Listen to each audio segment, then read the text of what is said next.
Welcome back, everyone. Today we're diving into a really powerful section of the Quran, Surah Nisa, looking at ayahs 101 through 125. We're going to explore some profound guidance that covers everything from prayer in times of fear all the way to the absolute meaning of divine justice. So here's how we're going to break this down. We'll look at 4 key themes that really stand out in these verses. We'll start with some practical rulings for tough situations, then move to the core principles of justice, unpack the nature of evil, and finally, discover the true path to success with Allah. All right, let's jump right in. Our first section is all about the practical allowances Allah gives to believers when things get difficult. And what you'll see is just how much mercy is embedded right into Islamic law. So, right off the bat, we get this incredible concept called qasr, which is the shortening of prayer. It's introduced here as a mercy from Allah for people who are traveling.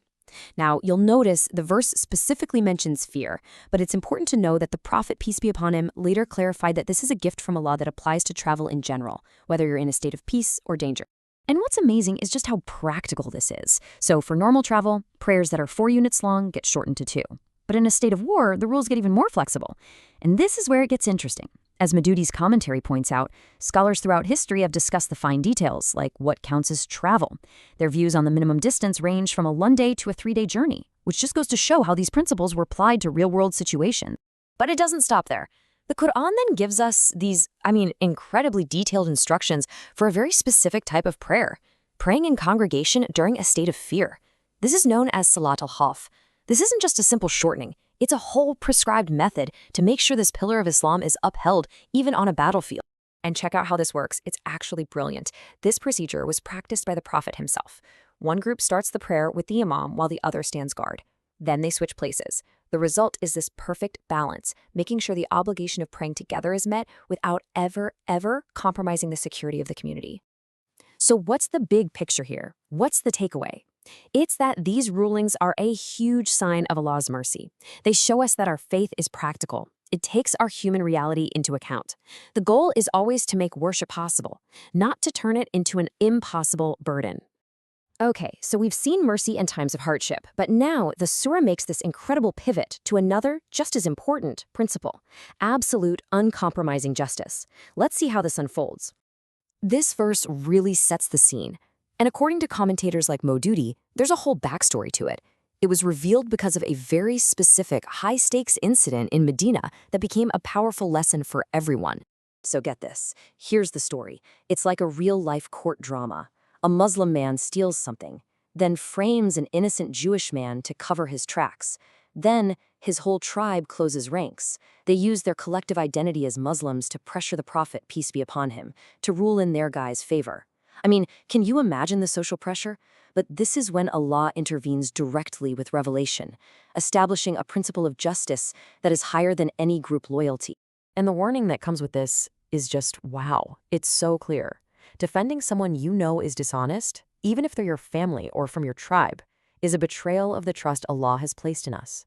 The Quran even calls it a betrayal against your own soul because you're damaging yourself for the sake of some worldly connection. And then comes this question, and honestly, it just stops you in your tracks. It basically says, okay, fine, you can argue for them here in this life, but who's going to be their lawyer on the day of resurrection? Who's going to stand up and defend them in front of Allah? It just completely forces you to reevaluate what truly matters. So this whole story really forces us to ask ourselves a tough question, a timeless one. When justice is on the line, where does our loyalty really lie? Is it with our family and our group? Or is it with the truth that Allah has revealed? And the story doesn't end there. The fallout from this whole incident actually pushes the conversation deeper. The man who was found guilty, Tama, he actually renounced Islam and fled.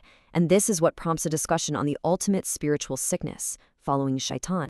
Because that man, after being exposed, actually left Islam, it leads to this really stark reminder. This ayah repeats a crucial principle from earlier in the surah. The one sin Allah does not forgive is shirk, associating partners with him. Any other sin might be forgiven, but this one takes a person completely off the path. Now, we have to be really clear about what shirk means here. It's not just about worshiping idols, right? As Maududi explains, it's much deeper. It's about where you place your ultimate obedience. If you choose to obey any being, including Shaitan, when it directly contradicts what Allah has commanded, you're giving that being a right that belongs only to Allah. That's the essence of this sin. And then, the Quran literally lays out Shaitan's playbook. His whole strategy is made crystal clear for us. He has 4 main tactics. He promises to mislead us, to fill our hearts with false hopes and empty wishes, to get us caught up in superstitious rituals, and to command us to alter the very nature of Allah's creation. Okay, so that's the passive deception. It's pretty bleak.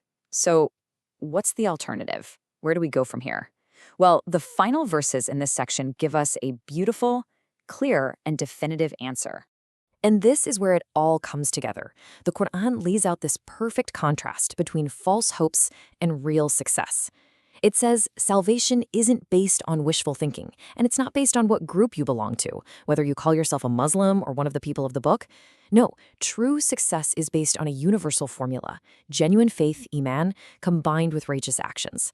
And this path is open to anyone, man or woman, and it's based on the real promise from Allah, not the empty promises of Shaitan. And that all leads us to this final, just magnificent conclusion in this ayah. It asks, who could possibly have a better way of life? The answer is the one who submits their whole being to Allah, who is a doer of good, a muhsin, and who follows the pure, simple monotheism of the Prophet Ibrahim, the one whom Allah himself chose as an intimate friend, a Khalil. So let's just take a second and think about the journey we've just been on through these few verses. We went from practical mercy and prayer to the demand for absolute justice over blind loyalty, and then to the ultimate choice between Shaitan's lies and Ibrahim's path of pure submission. The real question is, how do these principles challenge us in our own lives today? We really hope this was a valuable study for you. If it was, you know what to do. Hit that like button and subscribe so you don't miss our next deep dive. Thanks for joining us.